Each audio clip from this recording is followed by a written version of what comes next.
इस वीडियो में हम लोग वांट्स ऑफ फैक्टर देखने वाले हैं। देखिए, एक्चुअली में जो वांट्स ऑफ फैक्टर होता है, पहले मैं यहाँ लिख देता हूँ wants of factor. Want of factor को जो रिप्रेजेंटेशन होता है वो हम आई से रिप्रेजेंट करते हैं। ये क्या इंडिकेट करता है उसे हम लोग समझना चाहते हैं। देखो, सबसे पहले जो वांट ऑफ फैक्टर होता है, want of factor, wants of factor, wants of factor, factor I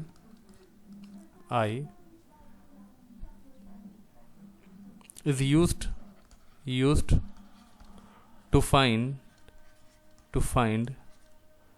the observed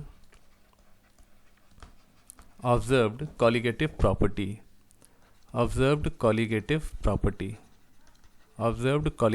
property। ठीक है, देखो वांट्स ऑफ फैक्टर को हम यूज़ करते हैं कॉलिगेटिव प्रॉपर्टी, जो ऑब्जर्व्ड कॉलिगेटिव प्रॉपर्टी होता है उसे फाइंड करने के लिए। इसको समझना ज़रूरी है।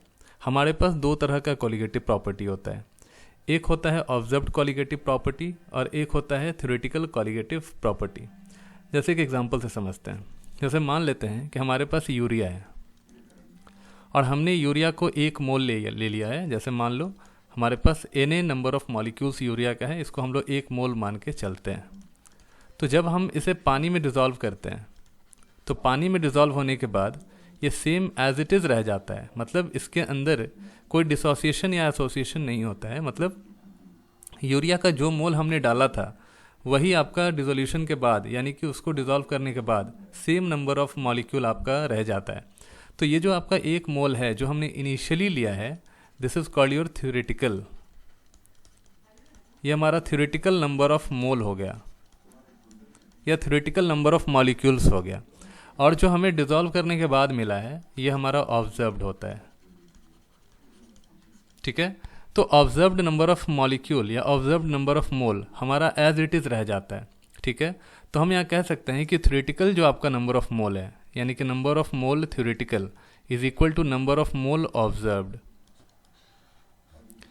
उसी तरह से हम लोग यहाँ पे देखेंगे, हम लोग अगर सपोज करो KCl, हमारे पास एक सॉल्ट है जो बहुत ही स्ट्रांग होता है, इसे हम लोग डिज़ोल्व करते हैं।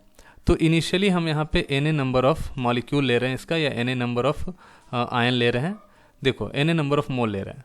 तो जब ये पानी में जाएगा, जब इसको हम लोग पानी में डिज़ोल्व करेंगे तो ये K+ और Cl- में टूट जाता है।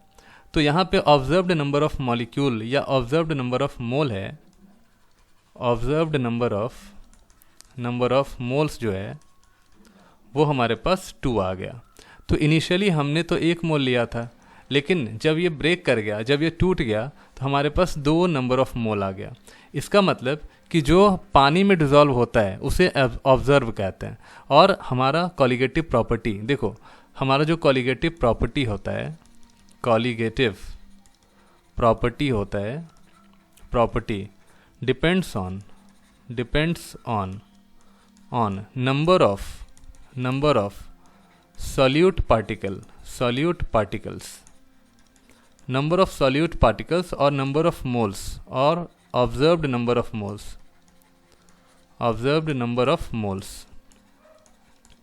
in solution,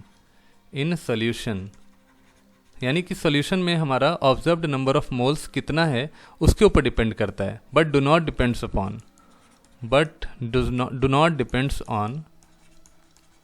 depends on the nature of the solute particle, the nature of solute।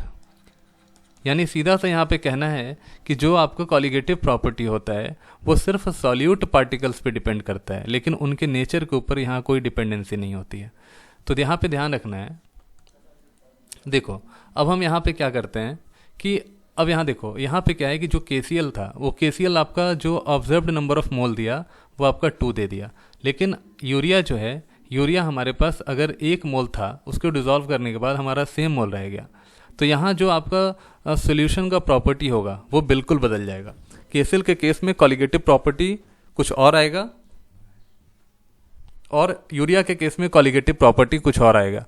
तो हमारे पास यहाँ पे एक ऑब्जर्वेशन है कि जो कंपाउंड पानी में डिसोसिएट या एसोसिएट हो जाता है, या जो भी इलेक्ट्रोलाइट पानी में डिसोसिएट या एसोसिएट हो जाता है, उसका कॉलिगेटिव प्रॉपर्टी पे, जो भी हम कॉलिगेटिव प्रॉपर्टी 4 लिखते हैं, जैसे relative lowering of vapour pressure, या हमारा elevation of boiling point, depression of freezing point, या ऑस्मोटिक प्रेशर, इन सब कॉलिगेटिव प्रॉपर्टी पे नंबर ऑफ आयंस का बहुत ज़्यादा इफेक्ट होता है कि हमारे सॉल्यूशंस के अंदर नंबर ऑफ आयंस कितने प्रोड्यूस हो रहे हैं।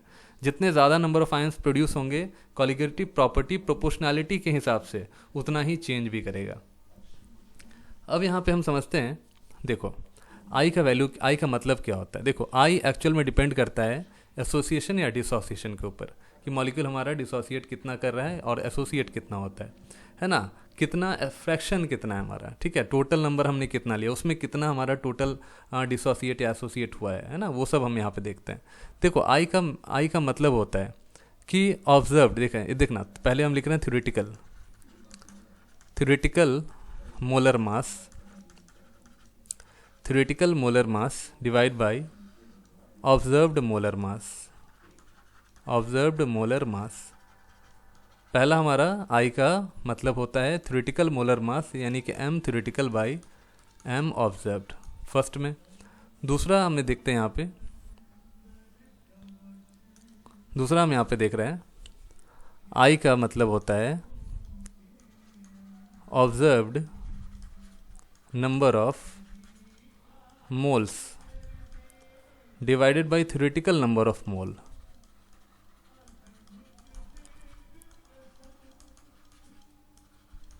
यानी हम यहाँ लिख सकते हैं n observed by n theoretical, या आप इसको ऐसे भी लिख सकते हो weight by molecular mass observed by weight by molecular mass theoretical. Weight से वेट कैंसिल, तो हम यहाँ पे कह सकते हैं m theoretical by m observed. यहाँ पे ध्यान रखने वाली बात यह है कि I बराबर होता है m theoretical by m observed, लेकिन नंबर ऑफ मोल्स के टर्म्स में अगर लिखा जाए तो यहाँ पे हम लिखेंगे n observed by n theoretical.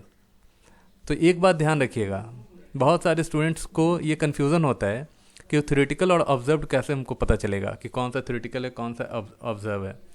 देखो इनिशियली जो आप लेते हो, जो आप जितना मोल लेते हो वो आपका थ्योरेटिकल होता है, ठीक है। आप थ्योरेटिकल को आप वहाँ जो आपका इनिशियली टेकन होता है वो आप लिखते हो वहाँ पे, उसको हम लोग थ्योरेटिकल कहते हैं। लेकिन ऑब्जर्व्ड मतलब कि ऑब्जर्व्ड हुआ जब आप इसको पानी में डालने के बाद, है ना, पानी में डालने के बाद ये एसोसिएट होता है या डिसोसिएट होता है, उसके बाद हमारे पास कितना नंबर ऑफ मोल है या कितना हमारा उसका मॉलिक्यूलर वेट हुआ है ना, वो हमारा ऑब्जर्व्ड होता है।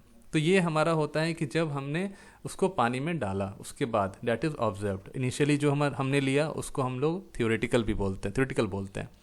ये हमारा पहला फॉर्मूला हुआ। तो देखो, तो यहाँ पे आई जो है ना, आई का हमने ये वैल्यू लिखा। फिर देखो आई का एक और हमारा मतलब होता है, इसको बोलते हैं observed colligative property, observed colligative property divided by theoretical colligative property, theoretical colligative property.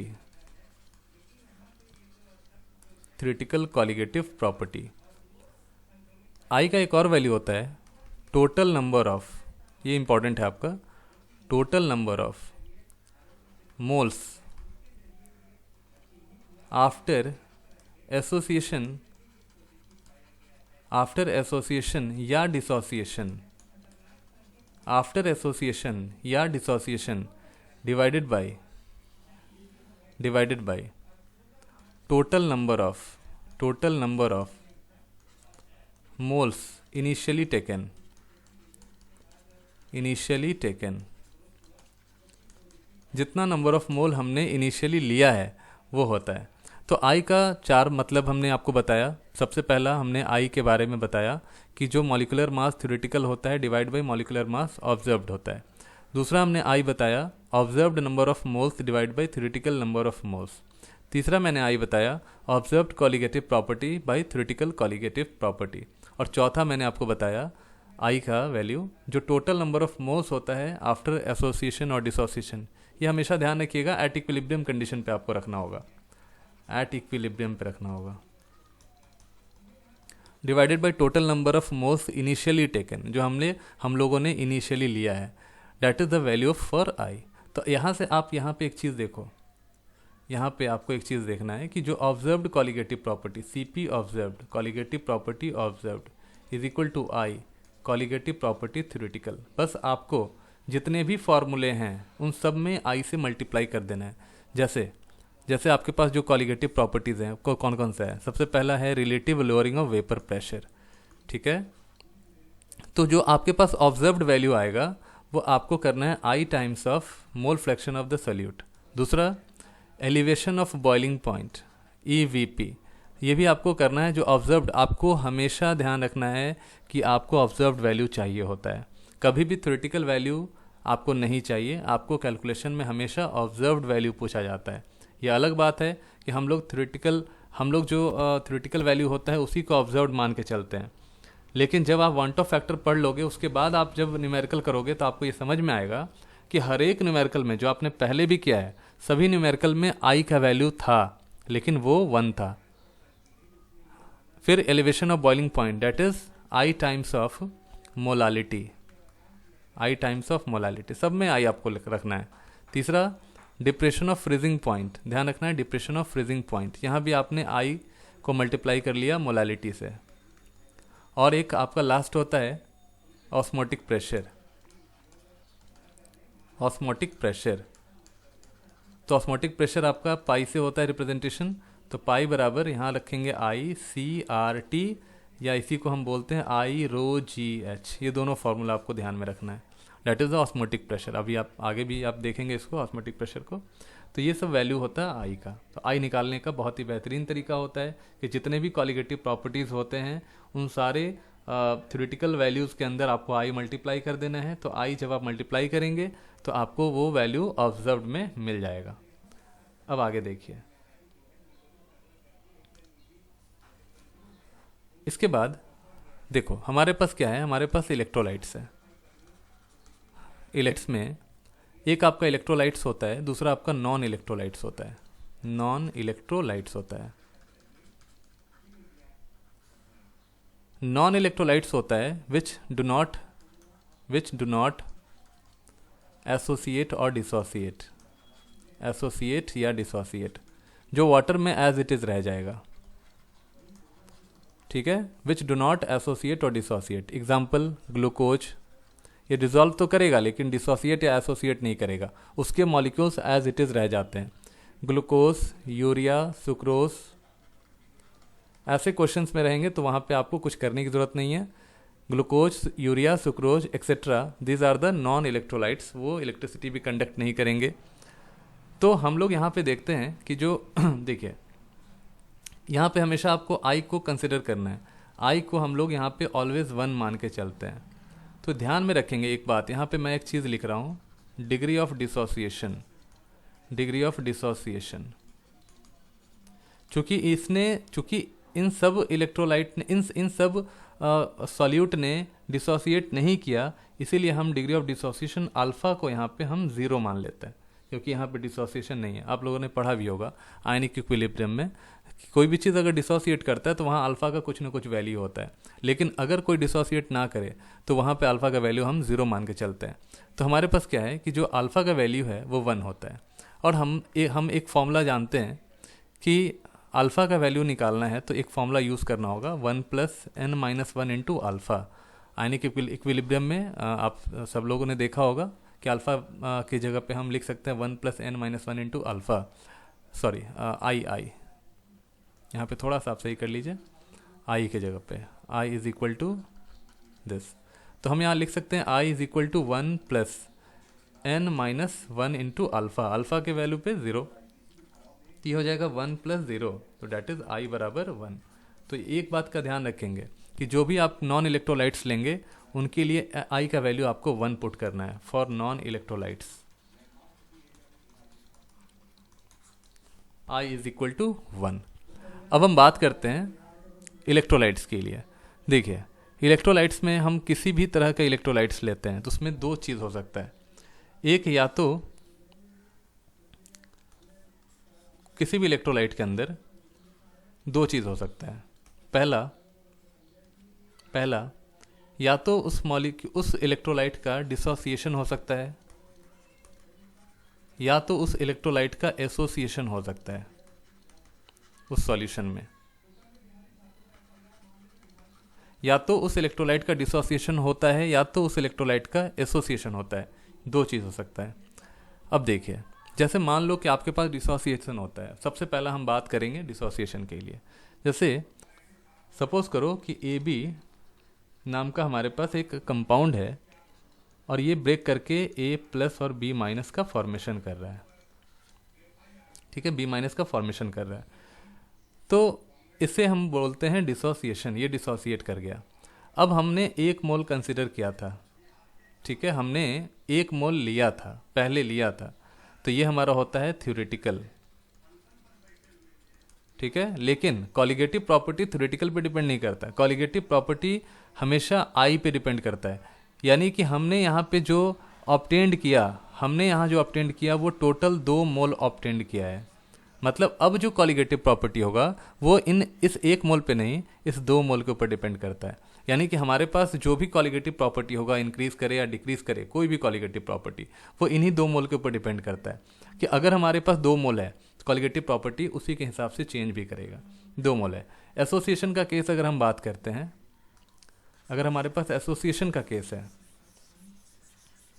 तो एसोसिएशन कैसे, मान लो हमारे पास A+ और B- है, ठीक है, इसने AB का फॉर्मेशन किया, तो हम यहाँ पे क्या देख रहे हैं, यहाँ पे हमारे पास 2 मोल है और यहाँ पे क्या देख रहे हैं, हमारे पास 1 मोल है। यानी कि 2 मोल से हमने ऑब्जर्व किया 1 मोल। इसका मतलब 1 मोल से हम कितना ऑब्जर्व करेंगे AB का, तो 1/2 मोल ऑब्जर्व करेंगे। यहाँ हम यहाँ कह सकते हैं कि अगर n मोल की बात करें, अगर n मोल है तो यहाँ पे हम ऑब्जर्व करेंगे 1/n मोल ऑफ AB। तो ये चीज़ को हमेशा ध्यान रखना है कि एसोसिएशन के केस में ऑलवेज I का वैल्यू लेस देन 1 होता है इन केस ऑफ एसोसिएशन। और डिसोसिएशन में हमेशा नंबर ऑफ आयंस जो होता है, नंबर ऑफ आयंस जो प्रोड्यूस होता है वो ऑलवेज 1 से ज़्यादा होता है, यानी कि I का वैल्यू ऑलवेज 1 से ज़्यादा होगा। ठीक है, वन टॉप फैक्टर। क्यों? क्योंकि आपको ये पता है कि जो I बराबर होता है, I जो होता है ना, वो total number of dissociated ions divided by total number of mole initially taken, total number of moles initially taken. ठीक है, इनिशियली टेकन। तो आप देखो यहाँ पे टोटल नंबर ऑफ आयंस कितना प्रोड्यूस हो गया, 2 आयंस है, तो यहाँ पे लिखेंगे 2 डिवाइडेड बाय इनिशियली 1। तो यहाँ पे therefore I is equal to 2। यहाँ पे हमारे पास I का वैल्यू 2 आएगा, दैट इज ग्रेटर देन 1। यहाँ पे I का वैल्यू 2 हो गया, दैट इज 1 से ज़्यादा हो गया। अब यहाँ पे देखो, यहाँ पे हमने क्या किया, हमने यहाँ पे 2 मोल लिया था, हमें यहाँ पे 1 मोल मिला है ना। तो यहाँ पे आप सोचो, यहाँ पे हमारे पास कितना हो गया, I का वैल्यू यहाँ पे हाफ के बराबर हो गया, यानी कि I इज़ लेस देन 1। इस चीज़ को आपको एकदम ध्यान में रखना है कि कैसे हमारा एसोसिएशन और डिसोसिएशन के ऊपर I डिपेंड करता है। डिसोसिएशन का केस होगा तो हमेशा 1 से ज़्यादा होगा, एसोसिएशन का केस होगा तो हमेशा 1 से छोटा होगा। अब थोड़ा सा मैं आपको इसका डेरिवेशन बता रहा हूँ, इसको आप ध्यान से समझेंगे। इसका मैं डेरिवेशन बताने जा रहा हूँ। देखो, पहले मैं केस बता रहा हूँ डिसोसिएशन का। इन केस ऑफ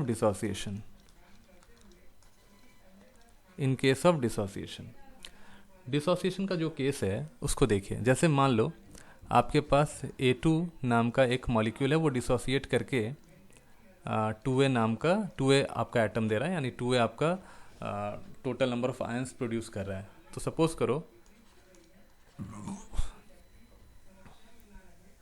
AN आपका कितना प्रोड्यूस करेगा, NN number of ions produce करेगा। तो इनिशियली हम यहाँ देख सकते हैं कि 1 मोल N मोल प्रोड्यूस कर रहा है। तो हम यहाँ पे क्या करते हैं कि let alpha is the degree of dissociation. ठीक है, अल्फा परसेंट हमारा यहाँ डिग्री ऑफ डिसोसिएशन हुआ, तो यहाँ पे लिख सकते हैं 1 minus alpha total number of undissociated ions at equilibrium. तो हम यहाँ से अल्फा को माइनस कर लेते हैं, क्योंकि अल्फा यहाँ से डिसोसिएट हो गया, AN से अल्फा हमारा कम हो गया, तो ज़रूर यहाँ पे इस साइड में alpha times n times of alpha form किया होगा। तो अब हम यहाँ पे लिख सकते हैं total number of ions after